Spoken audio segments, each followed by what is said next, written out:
트럼프 미국 대통령이 대국민 연설에서 앞으로 2, 3주 동안 이란을 극도로 강하게 타격할 거라고 예고했습니다. 중동의 포성이 멈출 수도 있다는 기대가 먹구름으로 가려지는 분위기인데요. 관련 내용 전문가와 들여다보겠습니다. 김덕일 고려대 아연 중동이슬람센터 연구위원 나와 계십니다. 안녕하십니까? 네. 자, 저희가 앞서 자막으로도 보여드렸습니다만은 트럼프 대통령이 이란을 석기 시대로 돌려놓겠다라고 강한 어조로 엄포를 놨는데요. 직접 들어보겠습니다. We are on track to complete all of America's military objectives shortly, very shortly. We're going to hit them extremely hard over the next 2 to 3 weeks.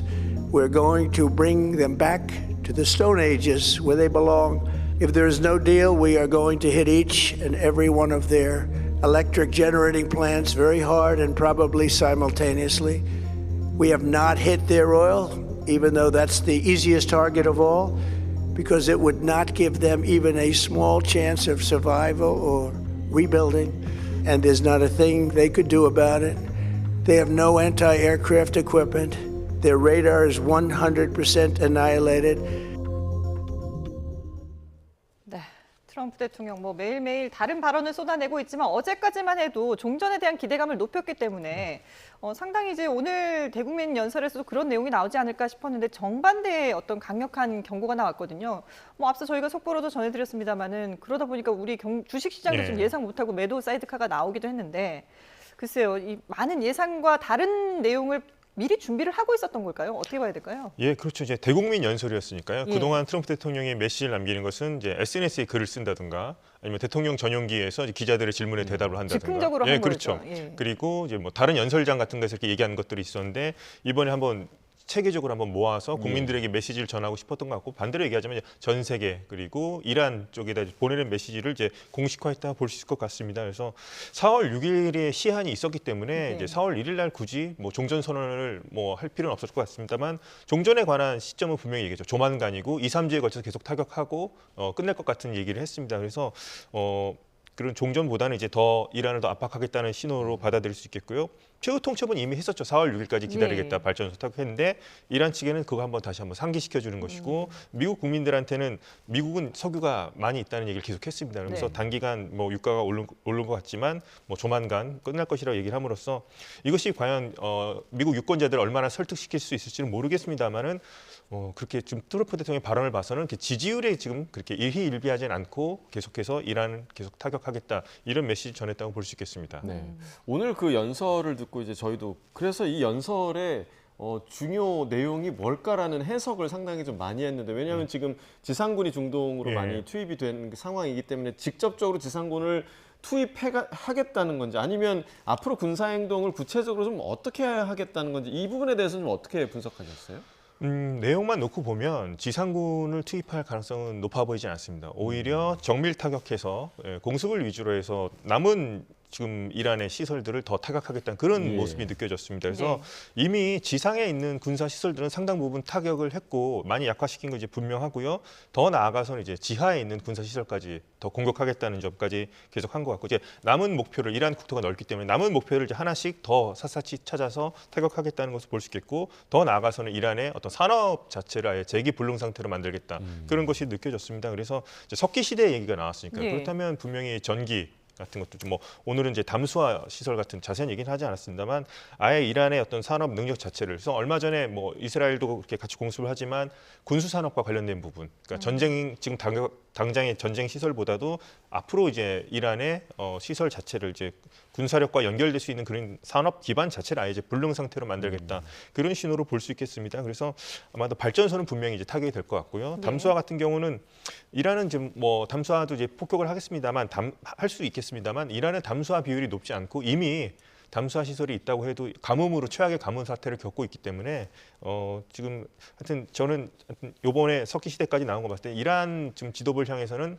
확실하게 입장을 정하라는 식으로 그래서 항복에 가까운 선언을 하러 나오지 않으면은 계속 공격을 하겠다 이런 신호로 저는 받아들이고 있습니다.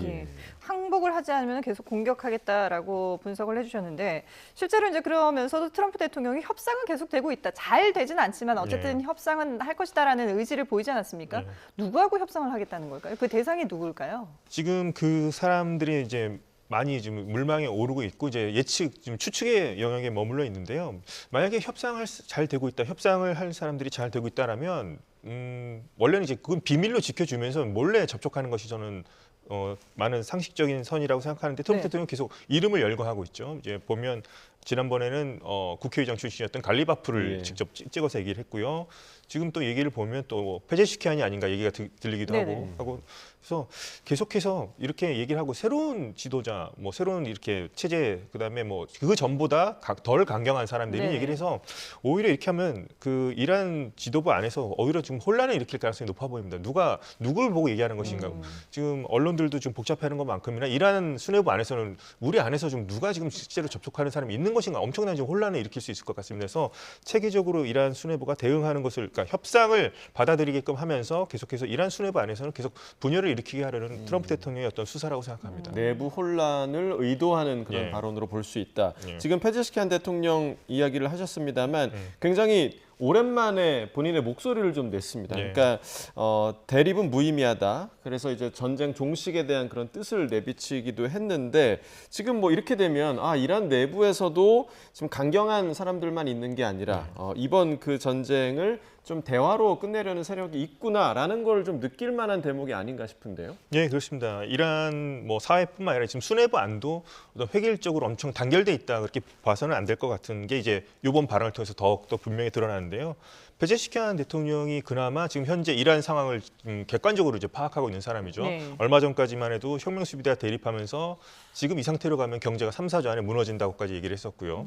그렇기 때문에 이제 휴전이든 어떻게든 지금 전쟁을 멈춰야 한다는 얘기를 했었고, 페제시키안 대통령이 뭐 대통령이라고 하지만은 지금 행정부 권한까지도 지금 혁명 수비대가 인사권까지 지금 남용한다는 얘기가 있습니다. 그래서 사실상 고립된 상태고 오히려 보면 지금 감시를 받는 상태가 아닌가 하는데 이번에 또 이례적인 이런 메시지가 나왔습니다. 이걸 봤을 때 첫 번째는 과연 혁명 수비대가 이것을 왜 막지 않았겠는가 예. 생각해 볼 수 있겠죠. 그렇다면 혁명 수비대는 계속 강경한 발언을 하면서 페제시키안 대통령에게 온건한 뭐 그런 이미지를 주려는 게 아닌가. 그 고도의 투트랙 전략이냐, 아니면 그 안에서 정말 분열되는데 페제시키안 대통령의 발언이 나온 것이냐, 또 여러 추측이 가능한데요. 메시지를 보면은 이란 대통령이 미국 국민에게 이렇게 편지를 쓰는 내용으로 전했습니다. 그래서 이걸 보게 되면 우리는 미국을 싫어하는 것이 아니라는 걸 얘기를 하면서 미국 내에 어떤 반전 여론을 이끌려고 하는 게 아닌가 볼 수 있겠습니다. 그래서 우리는 미국과 전쟁하고 싶지 않다 이런 얘기를 계속함으로써 미국 내에 지금 반전 여론이 높으니까 이제 일반 미국 국민들을 하여금 이제 트럼프 대통령에게 전쟁을 멈춰달라고 어떤 반전 여론을 좀 놀리는 것도 있겠고, 그다음에 휴전을 지금 원하는 쪽을 대표하는 사람이 이제 페제시키안 대통령인데 네네. 언뜻 나서지는 이제 못하고 있는 상황입니다. 그래서 지금 강경파들, 소위 말해서 강경파들 스스로 자신들을 이슬람 혁명 원칙을 지키는 원칙파라고 얘기를 하는데요. 원칙파들에 비해서 이런 사람들이 지금 소수인 것은 분명합니다. 그래서 지금 외교부가 내는 메시지 같은 경우도 페제시키안 대통령의 외무장관도 임명한 상태이긴 합니다만 외교부까지도 지금 혁명 수비대가 계속해서 간섭한다는 얘기가 나오고 있습니다. 그래서 일단 소수의 목소리이긴 하지만 분명한 것은 이란 내에 이런 목소리를 내는 사람이 있을 것이고, 지금 페제시키안 대통령이 좀 드러난 것이고, 속으로는 말을 못해도 이제 드러내서 얘기 못하는 사람들은 훨씬 더 많을 거라고 좀 추측할 수 예. 있을 거라고 볼 수 있겠습니다. 그래서 네. 전쟁이 계속 가면 갈수록 이란이 불리한 것도 있기 때문에 그런 데서 이제 우려의 목소리가 우선 페제시키안 대통령을 통해서 좀 나왔다 볼 수 있겠습니다. 네. 그러면서 트럼프 대통령이 이란은 이미 정권 교체를 네. 이뤘다라고 표현을 했는데 이란은 신정 체제잖아요. 예. 그러면 이 체제 자체가 완전히 바뀌었다고 트럼프 대통령은 생각을 하는 걸까요? 어떻게 봐야 되나요? 뭐 트럼프 대통령은 정권 교체가 이제 목적은 아니라고 얘기를 하면서 예. 약간 이제 비껴가는 얘기를 했는데, 실제 레짐 체인지라고 한다면은 이슬람 신정 체제가 뒤바뀌어야 되겠죠. 그렇죠. 뭐 개헌을 예. 하든지 혁명이 일어나든지 어떤 전쟁을 통해서 바뀌는 거 해야 되는데, 그런 의미에서 이슬람 신정 체제는 이제 그대로 있는데 사람만 바뀐 것을 이제 트럼프 대통령은 정권 교체라고 이제 보는 것 같습니다. 이렇게 보면 알리 하메네이가 우선 그동안에 89년부터 통치했던 알리 하메네이가 일단 제거가 됐기 예. 때문에 정권 사람이 바뀌었고, 모스타바 또한 지금 뭐 모습을 드러내고 있지 않기 때문에 그 트럼프 대통령은 그 사람을 이제 인정하지 않는 인정하지 거고요. 않는 예. 거고, 이제 나머지 사람들이 이제 누구냐인데, 협상 파트너로 지목됐던 뭐 갈리바프냐 아니면 뭐 페제시키안이냐 이런 얘기가 나오는데, 오히려 이렇게 그러니까 체제 안에 있는 물 중에서 트럼프 대통령은 아직도 베네수엘라식 모델을 좀 네네. 염두에 두고 있는 것 같습니다. 왜냐하면 그 안에서 좀 협력할 수 있는 사람을 찾는 것 같고요. 그러면서 석유 시설은 뭐 건드리지 않겠다고 얘기를 했습니다. 이게 어떻게 보면은 유가가 오를 것을 염려하기 때문에 석유 시설을 안 건드리는 걸 수도 있겠고요. 석유 시설을 건드릴 경우에는 이란이 반대로 걸프 지역에 있는 석유 시설을 공격할 겁니다. 역시나 유가가 오르기 때문에 그런 것도 있지만 베네수엘라 모델을 생각한다면 석유 시설이 온전해야 되겠죠. 친미 정권이 예. 들어서면 미국 기업도 들어가서 같이 예. 수익을 나누려면서 그런 점도 염두에 두고 있는 것이 아닌가 이렇게 생각을 해보겠습니다. 그래서 트럼프 대통령은 뭐 이렇게 분열이 일어나서 뭐 체제 자체가 붕괴될 수도 있고 네. 아니면은 친미 정권이 들어서서 나와 협력할 수 있는 어떤 베네수엘라식 모델, 그래서 델시 로드리게스에 해당되는 사람을 지금 찾고 있는 것이 아닌가 해서 이런 자꾸 이런 얘기를 흘리면서 하여튼 이란 체제 안에서 어디까지 우리가 좀 협상을 나가야 되느냐 말아야 네. 되느냐 나간다면 어디까지 우리가 양보해야 되느냐 하면서 그 안에서 계속해서 좀 분열을 일으키는 것은 네. 어떤 작전이 아닌가 그렇게 예. 생각하고 있습니다. 그 이란 내부에서도 이제 이 연설에 대한 반응을 어떻게 해야 될지 치열한 그런 예. 논의가 있을 것으로 보이는데 아직은 공식적인 얘기는 없고 다만 이 연설 이후에 이스라엘을 향한 이란의 미사일 공습이 재개됐다 이런 예. 보도가 나왔거든요. 예. 이게 이란의 답이라고 봐도 되는 겁니까? 어떻게 좀 보세요? 우선 또 이게 시간 순으로 보면 페제시칸 대통령이 미국 국민들에게 얘기를 했죠. 우리 뭐 적대적인 생각이 없다 했었고 트럼프 대통령이 연설하면서 마지막 또 최후 통첩식으로 얘기를 했는데 또 미사일이 날아왔다는 예. 점. 이거를 봤을 때는 이란 뭐 혁명 수비대의 공식적인 반응으로 볼 수도 있을 겁니다. 근데 이란 혁명 수비대 또한 지금 각 지역에 있는 각 혁명 수비대 사령관들을 제대로 통제하고 있는 상태는 아니라고 볼 수 있습니다. 그래서 지역별로 나뉘어져 있기 때문에 그래서 중앙으로부터 명령, 그러니까 통신 같은 것들이 단절돼 있기 때문에 일부러 그러니까 이란이 지금 자랑하는 것이 우리는 중앙이 무너져도 나머지 조직들이 살아 있다는 점이지만 반대로 얘기한다면 중앙에서 명령이 내려와도 각 지역 현장 지휘관들 전달이 안 되고 예. 자신들이 우리는 그것을 받아들이지 않고 독자적으로 행동할 수도 있다는 걸로 볼 수 있습니다. 그래서 우선 이것을 과연 공식 입장으로 볼 수는 뭐 확신할 수는 없겠습니다만 이런 미사일을 발사하는 위치에 있는 지금 혁명수비대 쪽에서는 지금 그런 것에 개의치 않고 계속해서 이스라엘을 공격할 의사가 있는 것으로 볼 수 있겠습니다. 예. 트럼프 대통령이 또 이런 말도 했습니다. 이란 이슬람 혁명수비대 대장은 지금 이 순간 사망했습니다. 예. 라고 얘기를 했는데 이 혁명수비 대장 사령관으로 알려진 아흐마드 바히디가 제거됐다는 의미인지 아니면은 그 이전 대장을 얘기하는 건지 어떻게 보시나요? 그래서 지금 이 순간이라고 해서 예. 우선 뭐 트럼프 대통령이 어떤 정보를 최신 첩보를 얻은 걸 수도 있겠습니다만 아직까지 공식적으로는 이제 바히디가 죽은 것으로 나오지는 않고 있고요. 바히디가 죽었다면 이제 또 뭐 혁명 수비대 총사령을 또 다시 임명하겠죠. 이란 자신들이 시스템이 잘 돼 있기 네네. 때문에 문제 없다고 하지만 엄청난 또 충격으로 다가올 텐데 아직까지 공식적으로는 확인된 바는 없습니다. 일단 루머는 있는데요. 네. 공식적으로 확인된 건 없지만 아마 트럼프 대통령이 제거했다는 것은 이제 이미 혁명 수비대 또한 상층부는 상당수 무력화시켰다. 그래야지 트럼프 대통령이 말하는 정권 교체의 어떤 의미가 부여가 되는 것이니까요. 그래서 그것의 어떤 성과를 강조하기 위해서 이렇게 바히디를 제거했다는 얘기를 했을 수도 있을 것 같고 네. 아직까지 공식적으로 확인된 바는 없습니다. 지금 이 시간까지는. 네. 예. 자, 그리고 지금 오늘 연설에서 트럼프 대통령이 호르무즈 해협과 관련해서 어떤 이야기를 할지가 또 초미의 관심사이기도 했는데요. 관련 내용 들어보겠습니다. The countries of the world that do receive oil through the Hormuz Strait must take care of that passage. So to those countries that can't get fuel, many of which refuse to get involved in the decapitation of Iran, we had to do it ourselves. I have a suggestion. Number one, buy oil from the United States of America. We have plenty. We have so much. Let South Korea, who is not helpful to us, by the way, let South Korea, we only have 45,000 soldiers in harm's way over there right next to a nuclear force. Let South Korea do it. 자, 어제 내용까지 저희가 좀 들어봤는데 결국에는 호르무즈 해협 상황을 미국이 해결하지 않고 나오겠다, 손을 털겠다 이런 느낌으로 좀 들리거든요. 예, 그렇게 되면은 어떻게 보면 상당히 또 무책임하게 느낄 수 있는 부분이긴 하죠. 근데 우선 지금 현재 이란 그 얘기를 했습니다. 이란 상당히 많이 약해졌기 때문에 호르무즈 해협도 비교적 이제 안전해졌으니까 알아서 동맹들이 이제 뭐 맡아서 하라 이런 얘기를 하지만 뭐 위협이 상존하는 건 맞고요. 아까 말씀드렸다시피 그 지역의 혁명 수비대는 중앙의 명령을 따르지 않고 계속 공격할 수도 있는 거기 때문에 재고가 있는 한 그런 점을 들 수 있겠는데 호르무즈 해협을 과연 미국이 내버려 두고 떠날 것인가?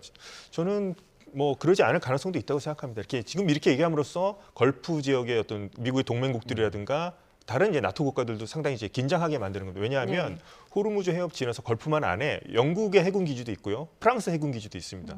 그리고 미국의 제5함대도 있고 뭐 공군 기지긴 합니다만 카타르의 알 우데이드에는 중동 최대 미군 기지가 있기 때문에 이것을 그대로 두고 만약에 미국이 이걸 떠나겠다. 이것은 제가 봤을 때 그러니까 경제적으로 트럼프 대통령이 경제적으로 접근했을 때는 우리는 뭐 미국 석유 쓰면 되지만 호르무즈에 의존하지 않아도 된다고 생각할 수 있겠지만 넓게 봤을 때 또 패권이라든가 지역 패권의 관점으로 봤을 때 과연 미국이 그렇게 할 것인가. 오히려 저는 이것을 동맹에 대한 압박으로 생각합니다. 영국과 프랑스가 지금 상당히 소극적인데 영국과 프랑스도 그 안에 기지가 있습니다. 지금 호르무즈 해협 지나서 걸프만 안에. 그래서 영국과 프랑스가 직접 전투까지는 아니겠습니다만 전쟁 국면이 조금 가라앉고 이런 국면이 된다면 영국과 프랑스도 더 이상 이제 계속 이렇게 자신들이 공격만 당할 수는 없다고 생각하기 때문에 동맹에 대해서 압박하는 차원으로 볼 수 있겠고 이제 우리나라도 한편으로 이제 계속 얘기를 하죠. 또 4만 5천 명 얘기가 나는데 정확히 얘기하면 2만 8,500명이죠. 그렇죠. 그런 점에서 우리나라한테도 어느 정도 계속해서 전쟁에 직접 참여하라는 뜻까지는 아닐 것 같습니다만 계속해서 어떤 기여를 하라는 식으로 어떤 외교적 압박 차원에서라도 연합한 어떤 모습을 좀 보여달라 뭐 그런 뜻으로 저는 해석하고 있습니다. 예.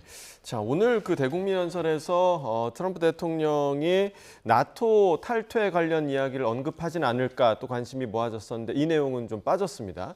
이런 가운데 나토 주요 회원국이죠. 영국에서는 찰스 3세 국왕과 또 카밀라 왕비의 다음 달 워싱턴 방문과 관련해서 논란이 거센 상황입니다. 화면 함께 보시겠습니다.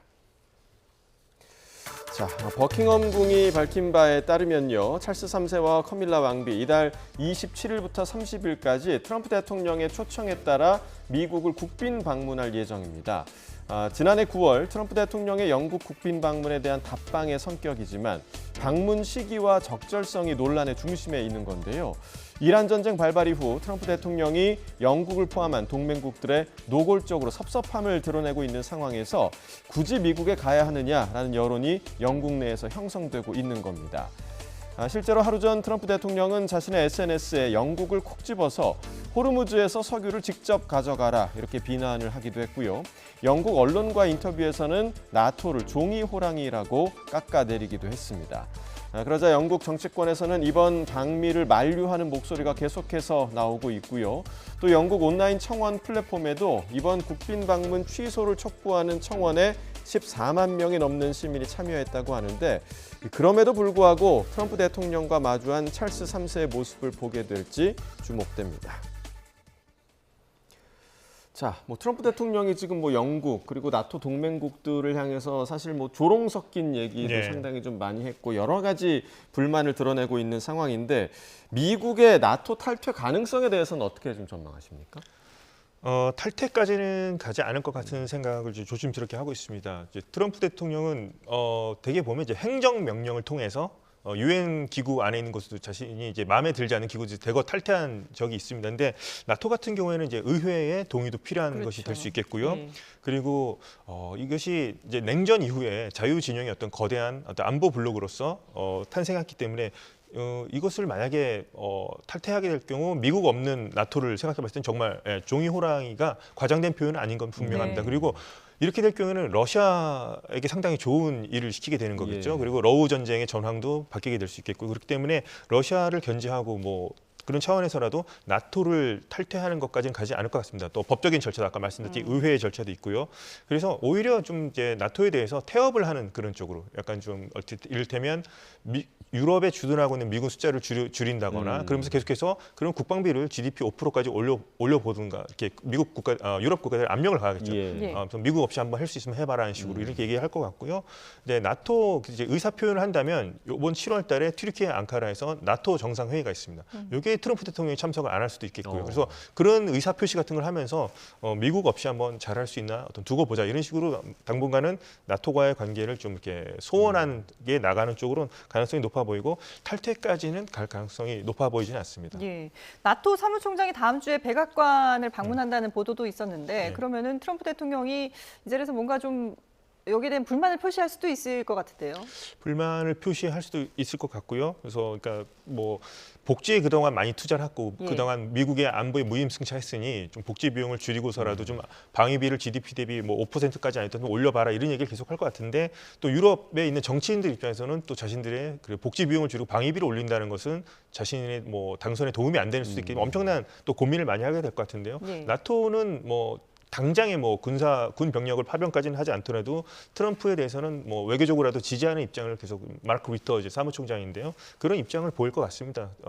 트럼프와 나토 같은 경우에도 지금은 우리 문제가 아니라고 하지만은 또 러우 전쟁이 계속 껴있기 때문에 예. 러시아를 계속 견제해야 되는 입장이긴 합니다. 그렇기 때문에 나토 입장에서도 트럼프와 또 척을 지기에는 상당히 부담스러운 면이 있기 때문에요. 트럼프 대통령은 나토와 계속 선을 긋는 입장을 보이겠지만 나토 틀 안에서 어떤 긴장 관계가 조성될 뿐이지 이게 서로 이게 완전히 인연을 끊는 단계까지는 가지는 않을 것 같습니다. 예, 알겠습니다. 네, 지금까지 김덕일 고려대 아연 중동 이슬람센터 연구위원과 함께 이란 전쟁과 관련해서 분석해봤습니다. 오늘 말씀 고맙습니다.